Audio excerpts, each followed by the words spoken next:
Assalamu alaikum wa rahmatullahi wa barakatuh, mes frérots et mes sœurs. J'espère que vous êtes au top du top.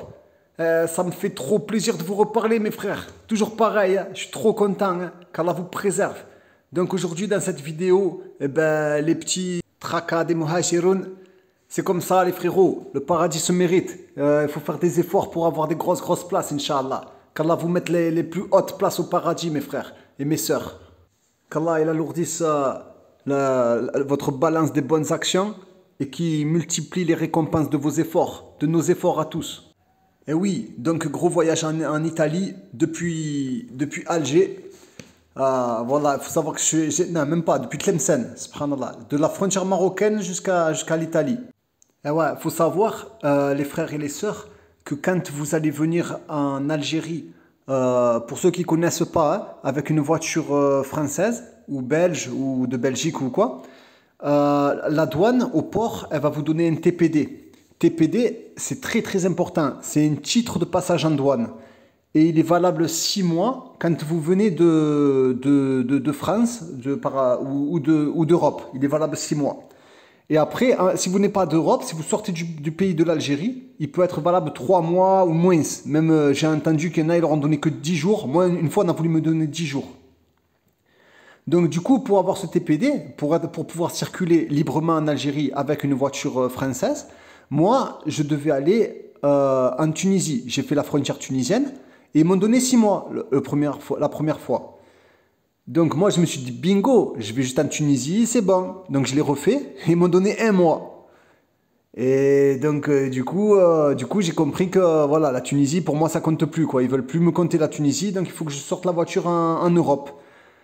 Alors j'ai cherché des billets et tout en Espagne, en France et tout, c'est trop cher. On ne peut plus payer les billets comme ça et tout. Mais ça, ils comprennent pas, hein. Donc c'est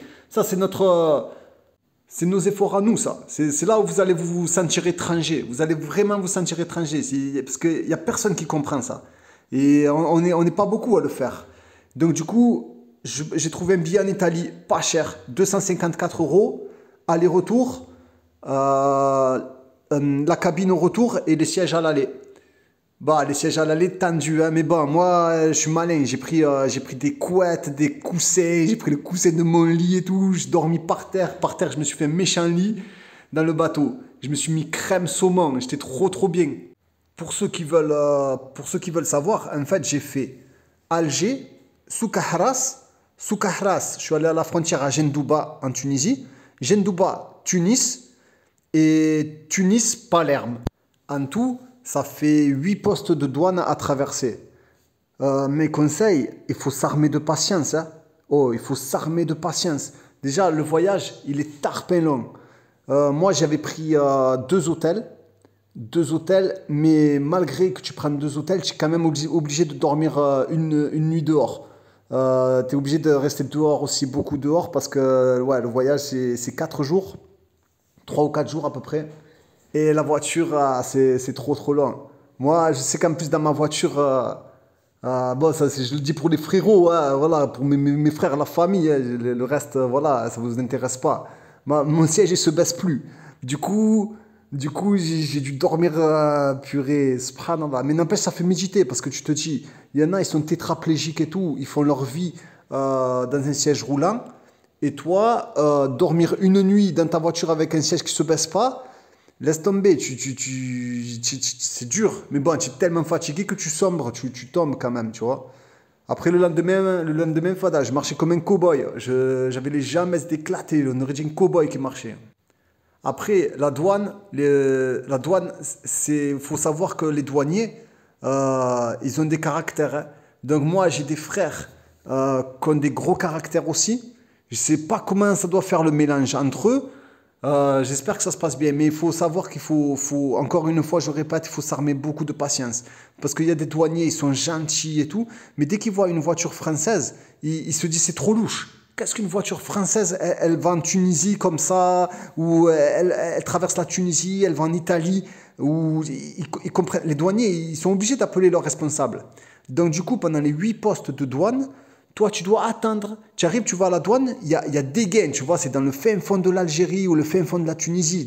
Il y a personne, il n'y a que des montagnes, il y a 4 voitures. Tu te dis, bon, c'est bon, ça va aller vite. Je signe, tampon et tu traces. Et en fait, ça met toujours 15 000 ans parce qu'il faut qu'ils appellent leur inspecteur. Voilà, donc il y en a, alhamdoulilah, tu sens l'islam en Algérie, en Tunisie, tu sens l'islam chez les douaniers, tu sens qu'ils ont une culture islamique, qu'ils ont un comportement islamique. Et quand tu arrives en Italie, eh ben voilà, tu sens que c'est les mecs, ils aiment bien qu'on leur dise que vous êtes joli, que vous me semblez beau, etc. Tu vois. Donc, les frères et les sœurs qui ont un caractère difficile, et je sais qu'il y en a qui sont chauds bouillants, hein, je sais que même des frères et des sœurs, ils sont chauds. Patientez, prenez sur vous les frères, ça ne dure pas longtemps, c'est dur, il faut de la patience, prenez un café, prenez quelque chose, mettez-vous bien, mais tranquille. Hein, mes frérots et mes sœurs. En plus, les passeports, ils veulent tout vérifier, ils veulent tout regarder, ils veulent voir le CV, il faut que tu racontes la vie de ton passeport, par où tu es rentré, quand tu es rentré, ils veulent tout savoir. Et là, donc, on embarque en Tunisie, il y avait les haragas, les sakines. Ah, ça m'a fait beaucoup de peine. Oh, il y avait dans le port en Tunisie, à Tunis, de 20 h, le bateau il partait à 2 h du matin. Tu imagines les attentes? Eh ben, il y avait plein de haragas. Ils étaient là, tu les vois là sur l'image. Il y en avait une vingtaine. Et oh, il y en a, ils partent. Bon, ceux-là, ils sont habillés, ils ont un sac à dos et tout. Mais il y en a, ils partent, ils étaient en short t-shirt. En short et t-shirt. J'ai halluciné. J'ai dit, oh gros, tu veux traverser la mer en short et t-shirt, pas de bouteille d'eau? Tendu quand même, hein? Ouais, donc dans le bateau, bon, le bateau, il était pas top, hein. On était tous serrés comme des anchois. Ça, c'est la salle de cinéma. Comme par exemple aussi, bon, ça c'est haram, hein, c'était avant l'islam, avant que je sois musulman. J'étais parti au Venezuela, à Caracas, et il y avait 9 heures d'avion. Et dans l'avion, subhanallah, j'étais même pas musulman, hein, ça fait des années. Hein. Et dans l'avion, il y avait, moi je m'étais endormi, avec le Walkman sur la tête. Parce qu'il y avait les films et tout dans l'avion, c'était Air France, c'était un méchant avion. Et je me réveille avec une chanson, c'était Wahran Wahran, un chanteur là, Allah Musta'an, je vais pas dire son truc et tout. Et subhanallah, et je disais, oh c'est quoi ces chansons en arabe et tout? Je connais, subhanallah, j'écoutais pas ça, je dis, qu'est-ce que ça fait dans mes oreilles et tout? Aucun rapport, Venezuela, Wahran Wahran, c'est quoi? Aucun rapport et tout, subhanallah. Mais je me disais, c'est trop beau la langue arabe, comme il parle en arabe et tout. Je me disais, c'est trop beau, sa manière de parler en arabe et tout, elle est trop belle et tout. Les paroles en arabe et tout, c'était trop beau. Bref, ceci n'est pas l'islam, hein, c'était juste une anecdote. Ceci n'est pas l'islam, ceci ne fait pas partie de l'islam. Voilà, c'était juste une anecdote. Après, en Italie, quand on est arrivé en Italie, bah déjà ça commence, hein, tu sens que c'est pas la même ambiance. Tu sens que même les Tunisiens qui vont là-bas et tout, ils sont, je sais pas, on dirait ils sont dégoûtés. Oh, par contre, ils parlent trop bien italien, hein, c'est vraiment des, je sais pas, c'est des Italo-Tunis, machallah, et ils parlent très très bien. Et ouais, donc du coup, pas la même ambiance. J'arrive, on était fatigué, on est arrivé tard le soir, il n'y avait pas internet.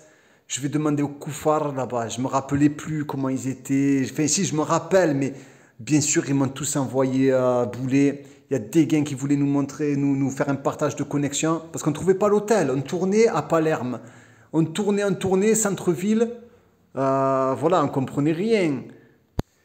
Qu'est-ce que je fais? Je vois 2 étrangers qui étaient assis. J'ai dit, allez, je vais demander aux étrangers. Hein. Je dis, fais-moi un partage de connexion, s'il te plaît. Voilà, il me met le. Donc, du coup, j'ai l'adresse dans le GPS. Je trouve l'hôtel.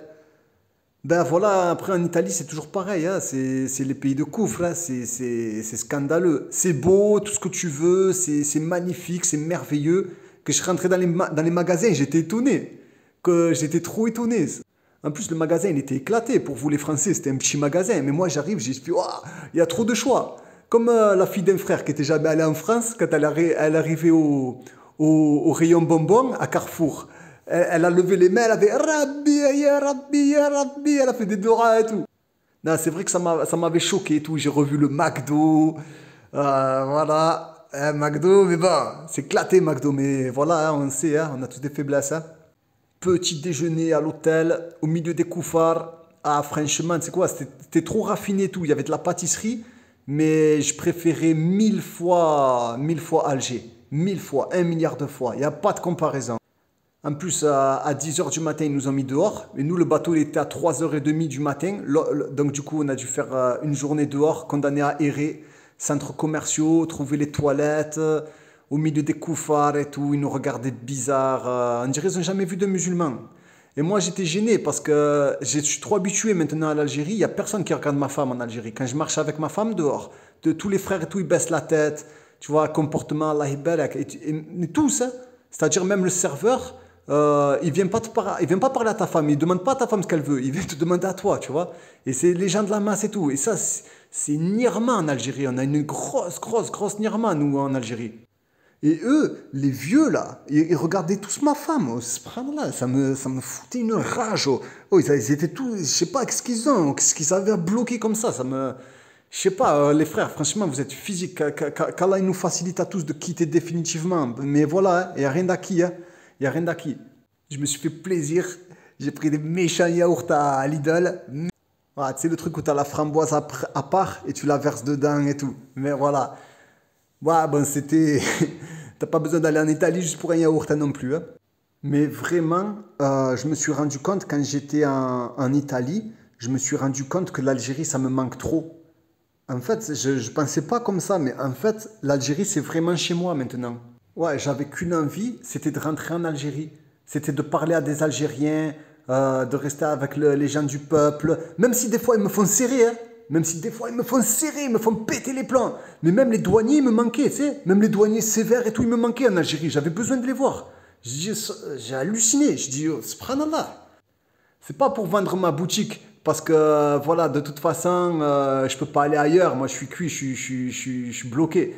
Mais vraiment, l'Algérie, je peux pas vivre ailleurs qu'en Algérie, en fait. J'aime trop. Ça y est, maintenant, c'est... Je sais pas, je ressens trop que c'est comme la famille, en fait. Il va falloir me supporter. Qu'Allah vous protège, mes frérots. Je vous aime très fort pour Allah. Salam alaikum wa rahmatullah.